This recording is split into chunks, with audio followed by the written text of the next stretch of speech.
اللہ تو دلوں میں رہتا ہے، تو پھر دعاؤں کے پورا ہونے کی جو امید اب تک تمہارے دل کا حصہ ہے وہ اللہ کی رضا کے بغیر کیسے ہو سکتی ہے؟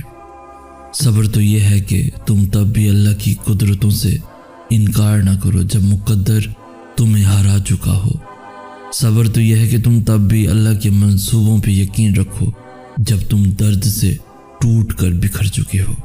پھر دیکھو اللہ کیسے اپنی مدد بھیج کر تمہیں دکھائے گا کہ وہ بھی توکل رکھنے والوں کو مایوس نہیں کرتا۔